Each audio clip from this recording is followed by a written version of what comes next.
এখানে খেলা দেখে আমরা খুব আনন্দ উপভোগ করছি এবং সব আমাদের এখানে মা বোন এবং ভাই সকলেই এখানে উপস্থিত আছেন।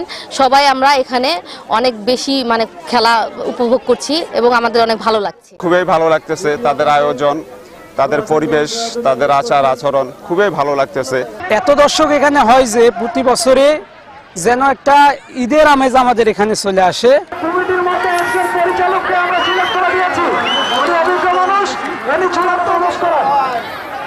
বি গ্রুপের যে 4টি ঘোড়া ছিল দ্বিতীয় হয়েছে, এই ঘোড়াগুলোকে দ্রুত মাঠে প্রবেশ করে।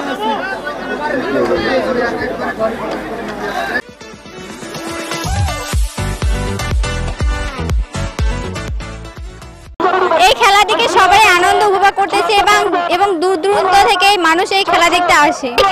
এই খেলা উপলক্ষে আমাদের বাসায় অনেক আত্মীয় স্বজন আছে, শুধু আমাদের বাসায় না অন্যদের বাসায় আত্মীয় স্বজন আসে এবং তারা সবাই মিলে আমরা খুবই আনন্দ উপভোগ করি।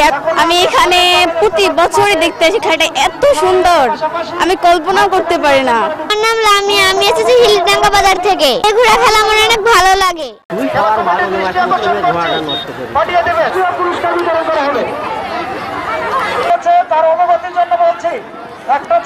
এই খেলা আসছি, ইনশাল্লাহ আমরা প্রাইজ নিয়ে যাবো।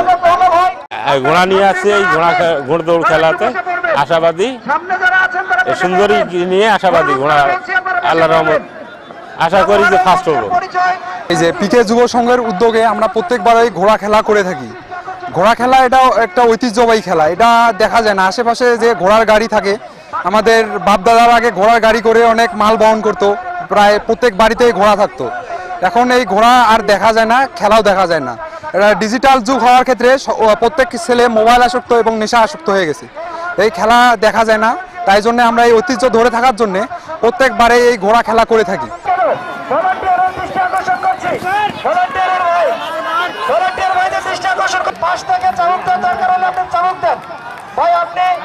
আমরা এ গ্রুপের প্রথম পুরস্কার দিয়ে দিচ্ছি মাহফুজ ভাই। আজকের এই ঘোড়া দৌড় প্রতিযোগিতা একটি হারিয়ে যাওয়া খেলা, আপনারা জানেন একটি প্রাচীন ঐতিহ্য। এই ঘোড়া দৌড় প্রতিযোগিতা আমাদের মাঝ থেকে উঠে গিয়েছিল। আমরা দেখেছি যে এলাকার মানুষ এটি অনেক আনন্দমুখর একটি পরিবেশে এই যুবসংঘ কর্তৃক যে আয়োজিত যে খেলা চলছে, এটি অনেক দর্শক, হাজার হাজার দর্শকের আগমন ঘটেছে। আমরা নবাবগঞ্জ উপজেলা বিএনপি পরিবার এখানে এসেছি তাদের আনন্দের সাথে সামিল হতে।